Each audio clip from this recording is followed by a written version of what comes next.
Graça e paz, amados de Cristo. O irmão Uziel, mais uma vez, com o canal Evangelho Sem Máscaras. Hoje, irmãos, o assunto é muito importante, que nós vamos aqui desmistificar 3 palavras que o sistema religioso adulterou o sentido dela. É muito importante você ficar nesse vídeo até o final, porque vai esclarecer para você algumas coisas muito importantes. São 3 palavras que mudaram o sentido, adulteraram o sentido dela, e há um propósito dessa razão. E o canal Evangelho Sem Máscaras está aqui para desmascarar o sistema religioso com as suas invenções, com as suas malignidades, e hoje é muito importante o assunto. Mas antes eu peço que você se inscreva no canal, você que não é inscrito, aperte o sininho das notificações, é muito importante. Nós estamos rumo aos 30 mil inscritos e seu apoio, a sua inscrição é muito importante para chegarmos lá. Quem já é inscrito já vai dando joinha, já vai comentando, com certeza vai contribuir com a sua vida espiritual. Meus irmãos, o sistema religioso, ele cria mecanismos para o autocontrole dentro do seu nicho de convívio. E, infelizmente, eles usam palavras bíblicas ou trechos bíblicos com esse propósito. Propósito de dominar a mente das pessoas. E essas 3 palavras, elas foram, através do tempo, criando um sentido. O sentido real foi mudado e há um propósito disso. E essas 3 palavras, nós vamos já partir para elas aqui, elas são igreja, revelação e ungido. A primeira que vamos falar é igreja. Queridos, a primeira vez que a palavra igreja aparece na Bíblia está lá em Mateus capítulo 16, quando Jesus ele fala que nem as portas do inferno prevalecerão sobre a minha igreja. Naquele momento, naquele exato momento, o que era a palavra igreja? Ela não era usada para o que nós conhecemos hoje. A palavra igreja vinha do termo grego eklésia, que estava ligado a um ajuntamento de pessoas. Isso mesmo, a palavra igreja era um ajuntamento de pessoas, uma reunião de pessoas, uma assembleia de pessoas. Dizem os teólogos, historiadores, que por não haver outros meios de comunicação, quando ia haver uma eclésia, uma reunião, um ajuntamento de pessoas para tratar um determinado assunto, um arauto passava pelas ruas avisando, olha, hoje ou amanhã, dia tal, a hora tal, local tal, haverá uma eclésia. Então, a palavra igreja não era a definição de um local, de um lugar de reunião, mas era o ajuntamento de pessoas. E o grande detalhe dessa palavra era um ajuntamento com um propósito específico. Todos que estavam naquele local iam com o mesmo propósito. Com o tempo, essa palavra foi substituída, o sentido dessa palavra foi substituída para um local, para um templo, ou para uma construção, um lugar físico, mas nunca foi o sentido original desta palavra. A verdade, irmãos, que essa expressão vamos à igreja ou vou lá na igreja buscar Deus, vou à igreja, aquele local, ela foi uma forma de indiretamente transferir Deus de todo o espaço que ele está, porque Deus não é limitado por espaço. Deus é um único ser onipresente, por isso que Jesus disse, eis que eu estarei convosco todos os dias até a consumação dos séculos. Jesus estava dizendo que onde você estiver, ele vai estar presente. Jesus não é um ser, o Espírito Santo não é um ser que está preso a uma instituição religiosa ou a 4 paredes. Eu tenho que ir à igreja para receber uma bênção. Eu tenho que ir lá naquele local, porque lá Deus vai falar. Esse é o entendimento que tem o propósito de prender as pessoas dentro daquele local. Há ainda os mais ousados, para não dizer os mais malignos, que costumam dizer que aquele local é onde Deus opera. Aquele local é a igreja verdadeira de Deus. Nós vemos algumas instituições que elas se autodenominam como sendo a única igreja verdadeira de Deus. O que eles estão dizendo que aquele CNPJ, que aquela instituição, ela é detentora de uma revelação especial e só eles são donos da salvação. Eu me lembro quando eu saí da ICM, né, uma seita cristã que eu participei durante alguns anos da minha vida, e o líder ali, o líder máximo, o presidente da igreja, me ligou e ele disse que eu estava saindo, mas eu não estava levando nem Jesus e nem o Espírito Santo. Parece um absurdo, parece, quando nós falamos isso, alguns chegam nem a acreditar. É como se eles fossem donos, proprietários de Jesus e do Espírito Santo. Mas isso tudo começa com essa palavra igreja, porque eles se acham que a igreja verdadeira são eles, aquele grupo específico. Nós temos algumas seitas religiosas que tomam essa postura, como a Adventista, como a CCB, como os Testemunhos de Jeová, como o Tabernáculo da Fé, os Mórmons, e a ICM é mais uma seita religiosa que enquadra nessa postura de achar que eles são a igreja verdadeira. E nunca foi isso. E quando nós falamos de ajuntamento, irmãos, nós temos que entender que não está falando ajuntamento geográfico. Que se assim fosse, todos os irmãos ficam reunidos num lugar só. Não, não é um ajuntamento geográfico, mas é um ajuntamento de entendimento, de desejo, de vontade. A eclésia, né, ou alguns dizem eclesia, ela era uma reunião que tinha um propósito. Por exemplo, havia um filósofo falando, né, era muito comum isso nos dias do Império Grego, né, dos filósofos, as pessoas iam ao entorno dele ouvir aquilo ali. Todos que estavam ali estavam com o mesmo propósito. Ou se a eclésia fosse um assunto, por exemplo, de interesse de uma comunidade, todos que iam ali com o mesmo propósito. E esse ajuntamento de pessoas, meus irmãos, está mais ligado ao ajuntamento de ideias, ajuntamento de vontades. Então, igreja, o termo na sua origem, está dizendo isso. São pessoas. Por isso que Jesus disse, onde estiver 2 ou 3 reunidos, eu vou estar ali. Porque não é um ajuntamento de pessoas que faz você ser igreja. Não, é quando você tem o mesmo propósito. Nós não temos nada contra congregar. Eu, particularmente, amo congregar, desde que o lugar que você congregue seja saudável. Congregar é bom, mas se o lugar que você está congregando não é saudável, você não deve ficar, porque isso pode comprometer a sua salvação. Uma instituição que te domina, que te refreia, que te controla, ela não é saudável. De forma alguma. Uma instituição que controla até o jeito que você usa a barba, como você deve vestir, como você deve andar. Isso não é saudável, porque o relacionamento da igreja com Cristo, das pessoas com Cristo, precisa ser um ajuntamento de amor, um ajuntamento de gratidão por aquilo que Ele fez por nós.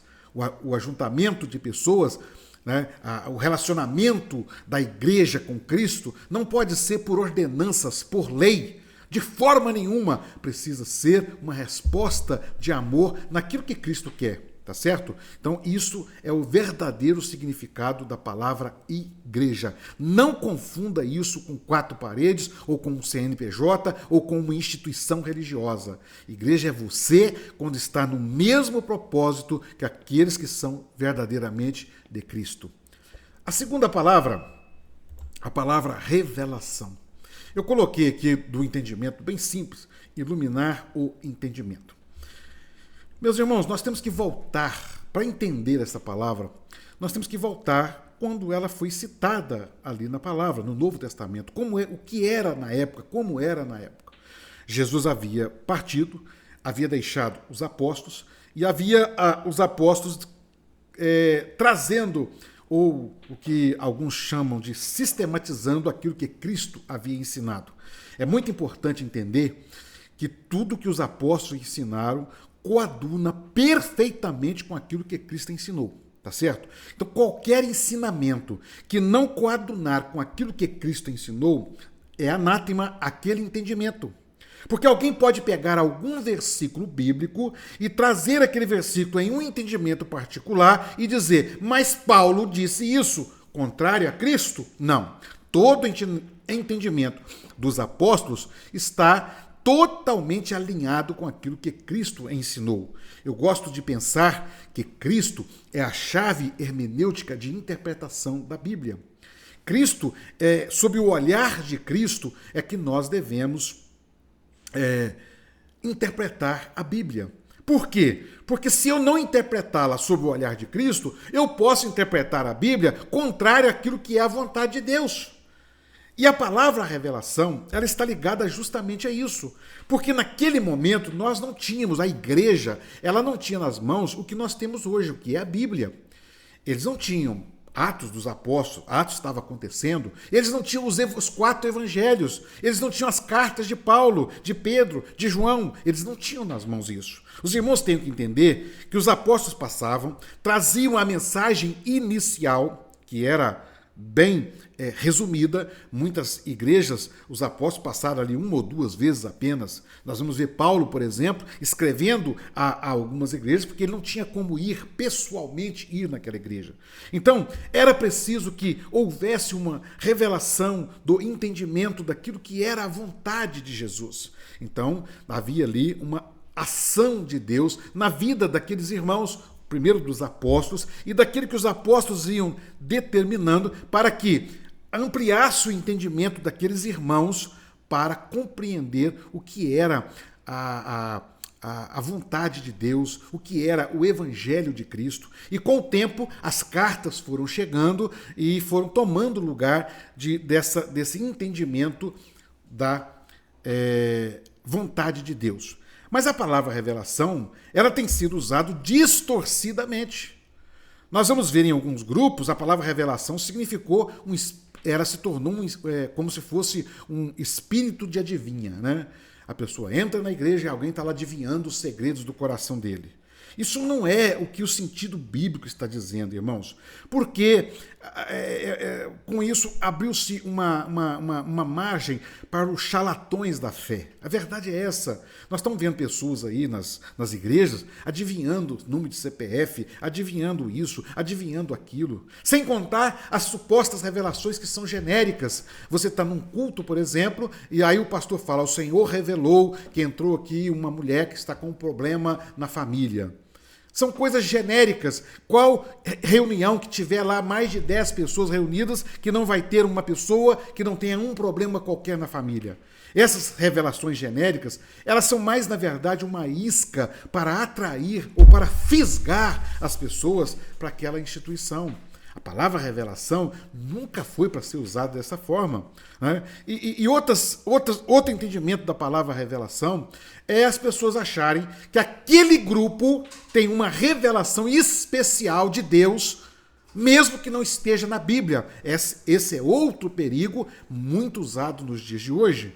Aquele grupo, ele fala que recebeu a visita de Deus, uma visitação especial de Deus, e aquele grupo, então, agora tem uma revelação de Deus. Essa palavra revelação, nesse caso, ela é usada para dominar as pessoas. Porque quando um líder religioso, ele diz: Deus revelou para mim isso, isso e isso, os adeptos daquela seita não têm coragem de questionar aquela palavra. Aquela palavra se torna lei naquele lugar porque suposto homem ou mulher disse que Deus revelou para ele. Isso não é verdade, isso não é assim. Nós temos hoje, irmãos, a palavra de Deus, o cânon sagrado que foi fechado lá no ano 400, mais ou menos, né, no quarto, quinto século. Por quê? Na verdade foi quarto século, né, no ano 300 e final do quarto século. Por qual razão que fecharam o cânon?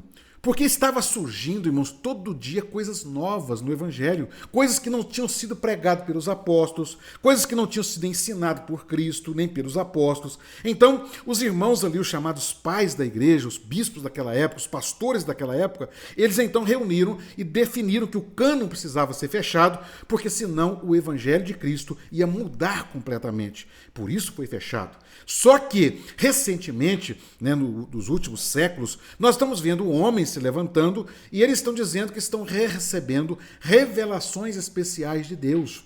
Estão trazendo novas doutrinas para a igreja. A ICM, por exemplo, a instituição que eu participei, falam abertamente que ao presbitério reunido, né, o grupo de pastores, Deus está revelando. E doutrinas novas, doutrinas que não são bíblicas, doutrinas que eles mesmos dizem, não está na Bíblia, mas Deus revelou. E isso é uma heresia, um perigo muito grande. E essa palavra revelação, ela é simplesmente usada para que dominem as pessoas. Por exemplo, usos e costumes. Há algumas instituições que dizem que Deus revelou que naquela instituição seja aplicado os usos e costumes, mesmo que não esteja na Bíblia. Eles adotam.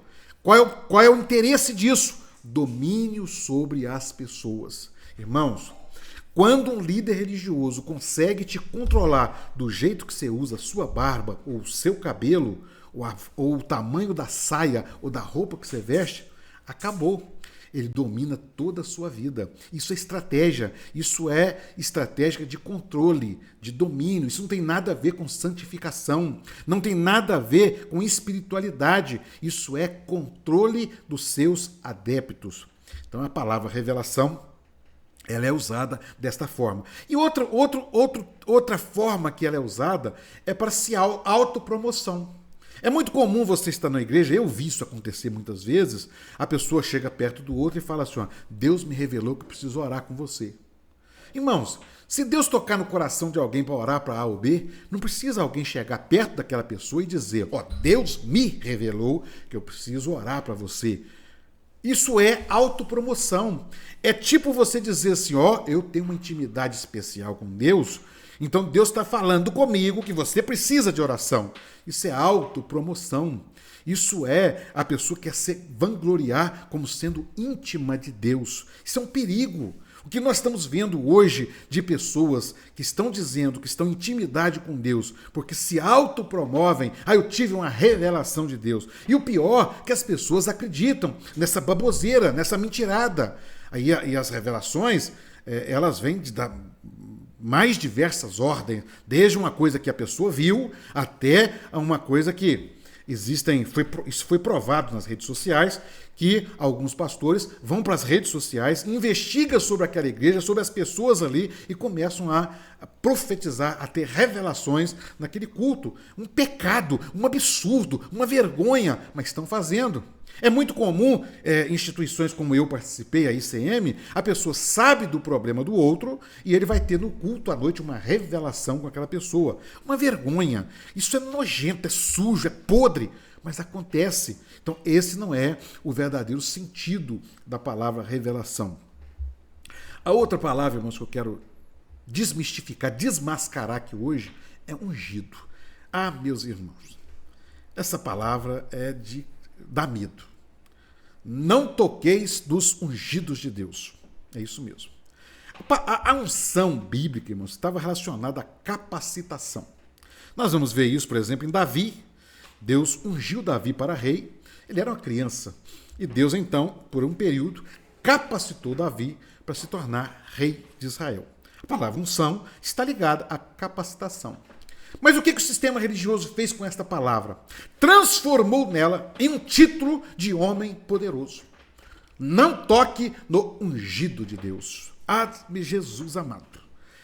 Essa palavra, ela é a frase para que o líder religioso se torne um ditador naquele lugar.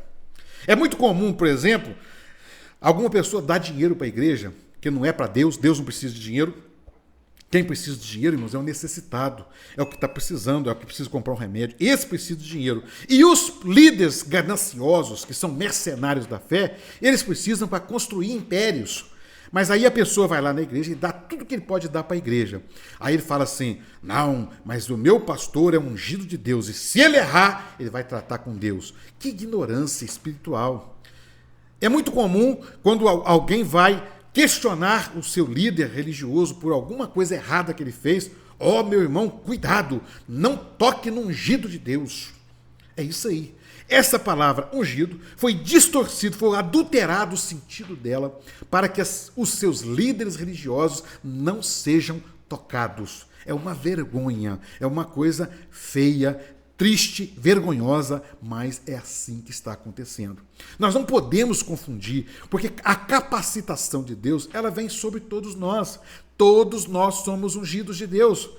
A primeira capacitação que Deus nos dá é de ter direito ao céu, porque nenhum homem poderá dizer, eu cheguei aqui porque eu fiz isso, isso, aquilo. Nenhum de nós. Não tem homem nessa terra, não tem, que pode chegar no céu e falar, Senhor, eu estou aqui porque eu expulsei demônios, eu frequentei a igreja, eu fui mais santo. Não! Quando alguém tenta se justificar diante de Deus, o que ele vai ouvir de Deus é o que está lá em Mateus capítulo 7. Apartai-vos de mim, que eu não vos conheço. Ninguém pode se justificar diante de Deus falando que ele é o cara, ele é o tal, ele é o capaz. Não!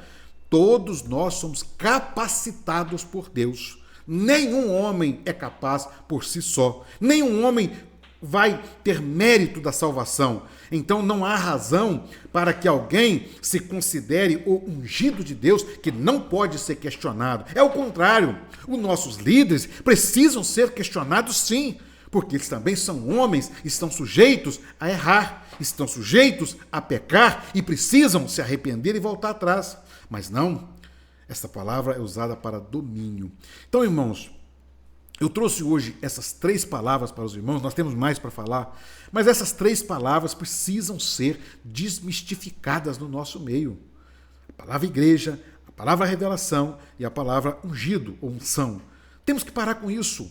Nós temos que voltar ao Evangelho de Cristo e deixar de ser presas dos mercenários, dos enganadores, dos pilantras da fé que estão aí dominando a mente das pessoas e usam essas 3 palavras para dominar. Igreja, porque aquele local, aquela instituição é a igreja de Cristo. Mentira! Igrejas são pessoas, igreja somos nós. Revelação, porque como se fossem dotados de uma intimidade maior com Deus, porque agora aquela pessoa, aquele grupo, Deus está revelando coisas especiais. Não! E a terceira, ungido, que são esses super-homens que foram criados dentro do sistema religioso, que ninguém pode tocar, ninguém pode questionar. Saia disso. Onde essas 3 palavras estiverem sendo usadas com esse sentido, sai fora. Com certeza não é um lugar saudável para você seguir. Lembrando que todos nós, irmãos,